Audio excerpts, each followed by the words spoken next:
So I want to talk today. I want to talk about the different things, but I want to talk about first of all about the idea of off the record. Um, sometimes people, if you're reporting, people will say, "Well, this is off the record," right? I had somebody tell me that last week. They said, "Well, this is off the record. This isn't, for journalists because they were telling me something that they didn't want everybody to know, right?" And so it was basically, this doesn't go beyond you and I. And so now I don't usually print anything, so that wasn't an issue. But off the record is a statement that basically, if somebody says they're off the record, that means you never heard it. Okay? That means if somebody asks off the record, and you can tell people, if somebody says, well, off the record, you can say, hey, I don't want to hear anything off the record. Some reporters are big about that. They don't want anything off the record. They'll say, I don't want to hear anything off the record. If it's not on the record, I don't want it, right? And that's a fair thing to say. Me personally, I always liked to sometimes get stuff off the record because sometimes you would then be able to say, okay, well then I can ask other people and maybe find this out through another way and attribute it to a different source, and that would be acceptable. But you could never tell anybody that who told you. You could kind of keep it close to you'd have to kind of keep it close to your chest. You have to act like you've never heard it. You would have to poke around until you got somebody to tell it to you. You would have to pretend like you didn't know. You couldn't go, I heard this was the case. Because as soon as you say you heard it the case, then you've broken the off the record rule. Off the record means you have no idea. I guess kind of the idea here is it's like this. If you ever meet somebody, there's an episode of How I Met Your Mother about this, and I can tell you, like, from having gone out on a few dates in my day, like you meet somebody like in an online, or you meet somebody, you know their name, and you go. And what you do is, before you go, if you're wise in the modern world, you Google them, right? I mean, you look to see if they have a criminal record. You look at their Facebook page. You make sure their political ideology isn't way off you want to make sure that they're who they say they are, that they're not been arrested for murder 6 times, things like that. And so you do a little bit of research, but then you meet them, and of course the problem is you don't want to go into this date and say, so, I was doing some research on you, and I see your full legal name is this, and I see you got 4 speeding tickets, like things like that, right? I see you have 2 children, and their names are Billy and Bobby, right? And they're 7 and 3, because then it comes across as creepy, right? Even though you did this, and I will be honest, you assume the other person did it. I mean, if they were wise, they didn't, especially for a female. I mean, I would think that, you're meeting some gentleman, you don't want to just meet them, in a out in a place and not having done some research. I mean, I can tell you, I mean, I went on a date with the person I've been dating a while back, first date, and I mean, it was like, kind of like, I mean, you're kind of asking questions like, so I never did hear, so you have 2 kids, right? You told me that, when we were talking on the phone. I never got their names, that kind of thing. Or you never told me their, because it's one of those things, like, you kind of have to. And so the idea there is you're asking the questions in a way that you don't divulge you ever heard the information, right? And the same thing holds with off the record. It's kind of that same type of approach where you go in there and you kind of have to act like you have no clue what the answer is, even though you already know what the answer is, right? But you're going to get them to talking. And that's kind of not unusual. I can tell you, like, in this case, like the person I dated for a while, that we met online, and I knew their first name, and I figured out their last name because we had a mutual acquaintance, and so that well, it was one of her colleagues, and it was somebody whose kid went to school with mine, and so I was able to connect it that way. And so I figured out, last name and who their kids were, and saw pictures and all this. So I kind of had an idea of going in of all this. But of course I go in, I'm like, I never even got to find, you kind of have to pretend. Well, that's the way off the record works. If you find it out, you can try to get it on the record by doing that, but you can't divulge to anybody that you actually know. You have to kind of play it close, because off the record means you never heard it. Now, if somebody says off the record and you're in there and you're doing the story and you got your notepad, this would be my notepad because I don't have one on hand, and you're taking notes or whatever, and they say, well, off the record. Usually what I always do is kind of the rule is you take your notepad and your pen or whatever and you set it down on the table, and then you kind of keep your hands up here where they see you're not taking notes. And then you let them talk, and sometimes what happens is you don't know if they keep talking, you don't know if they're back on the record. It's okay to stop them and go, wait just a second, are we back on the record? Because if we are, I want to start taking notes. If you've taken a recording device like your phone and you're recording it and they say it's off the record, you say, oh, hold on, let me stop that, and you stop the recorder and you say, go ahead and tell me. You want to make it clear that you're not actually going to record it, okay?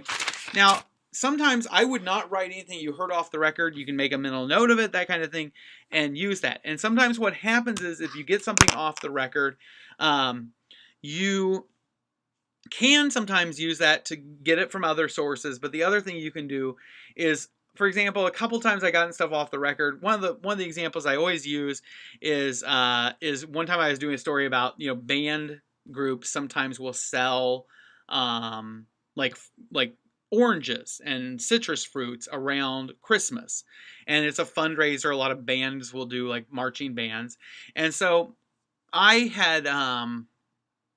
was doing a story about that because there had been a early frost or some problems in Florida, and a lot of the citrus fruit had been destroyed, and so the price of citrus fruit was going to be very expensive this year. And so I was doing a story, and basically the guy told me, like a box of oranges was, instead of costing like $10, was going to cost 20, or instead of 20 was going to cost 40 or whatever. I mean, it was going up like 100% or 75% or something like that. And so he said, well, off the record, I'll tell you the prices. And he told me, he said, but we don't want to let anybody know the prices.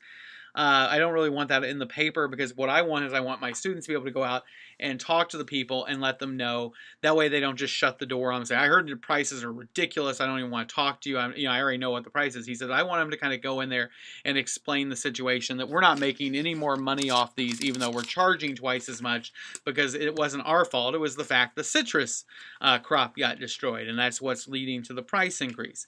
And I said, okay. So I was writing a story about the effects on locally about the frost and how that was affecting citrus prices, and I was doing this story, and I kind of got to the point where I'm like, this is a kind of thing where I feel like maybe you're talking about it, it'd be nice to have the price, right? I mean, it's one thing to just sit there and talk about the price. It's another thing to actually just tell them the price. So I called the guy back up a couple days later, and I said, I'm getting ready to finish up this story, and I was just going to see, I know you told me it was off the record, you gave me the prices. Is there any way I could use that? He said, no, I really don't want you to use it. I said, well, I'd like to have some idea about what it is. I said, would you mind if I say the price is going up more than 50%? You gave me the prices, and I know now that it went up more than 50%.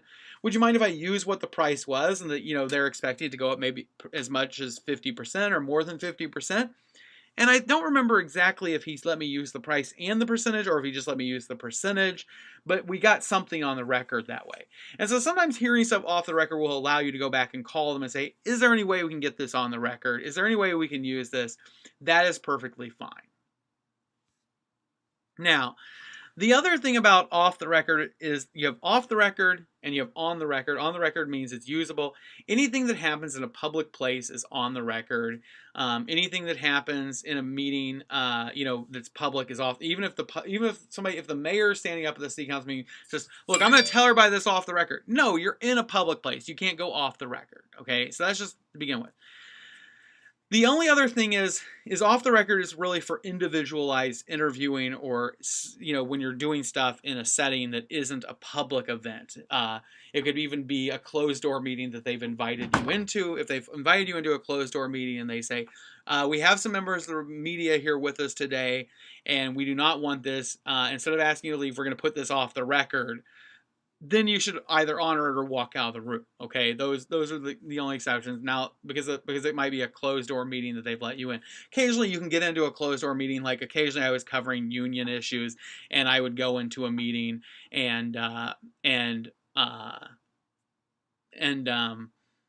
might say, "Hey, you can come in and sit at the back." and that would be, kind of thing where like I was in a closed door session or a closed door meeting, but I wasn't really supposed to be there. It was only supposed to be members, but they were letting me sit there so that I could cover the story. The other thing is there's what's called background. And background is kind of this gray area in between.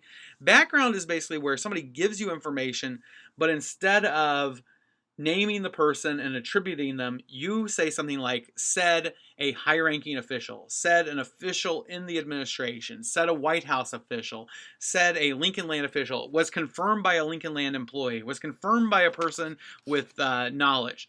In this case, you as a reporter should know who the person is. You should have their name, you should know their title, you should know why they're of value. But you now are going to give them a little bit of cover. And the reason you're giving them cover is because this person doesn't want to lose their job by giving you this information. Now, there's a couple of things that are important. One is the White House oftentimes, if they have an idea about legislation or a change, they oftentimes will have a member of their press office call around to reporters and say, I'm going to tell you this on background.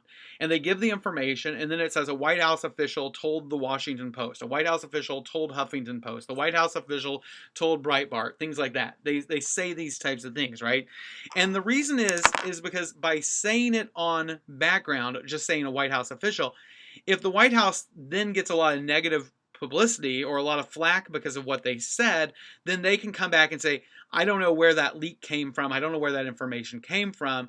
And they can kind of hang you out to dry. Now, if you're at the Washington Post, Huffington Post, other things, you realize that, this is just kind of the way the game works. And you're not going to feel particularly held out to dry. And the people, the media holders, the ones who do this, aren't going to just crucify you. And so there's a little bit of an understanding. But that does happen. In more probably in an introductory level, background is going to be done more in the case of like people who are maybe like employees who are telling you something about their employer and they don't want their name used because they could lose their job. I had a student one time do a story about hospice care, and they talked to some St. John's Hospital hospice workers, and they were saying, how they believed in euthanasia. And the problem is that's a Catholic hospital. Catholic hospitals do not approve of euthanasia, and there have been doctors and nurses who have been fired for advocating for euthanasia. As a matter of fact, a guy who's run for Congress several times named David Gill wrote an op-ed piece about supporting physician-assisted suicide. He was an ER doctor in Bloomington, and they fired him. It wasn't even a Catholic hospital, and they fired him because they didn't think that that was reflective of the hospital that they wanted. And so in that case, the person came in, they talked, and instead of using their name, we said, a hospice worker with St. John's said. And the reason we did that was because if we had used their name, that could have potentially cost them their job. In that case, we're doing that.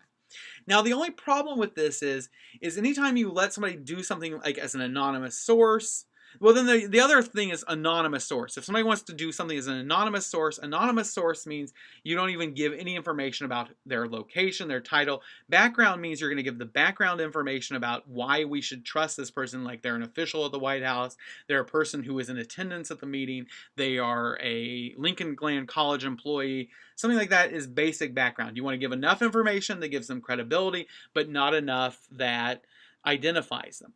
Anonymous is where you basically say who we are not naming for reasons of anonymity or something like that, where you say an anonymous source told us this. And anonymous sources are a very dark area. It's not the same as off the record because the information is usable. You just cannot attribute it, and you can't even give anything on background. The problem with this in using anonymous sources or even background is that essentially you're letting somebody say something, but you're not naming them.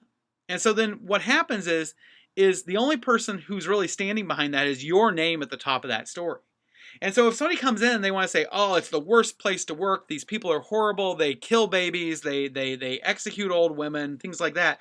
If you do that and it ends up it's not true, or it ends up that they're just a disgruntled person, or it ends up there's other things going on, you have essentially allowed them to say stuff without the person they're accusing of wrongdoing being able to know who is accusing them.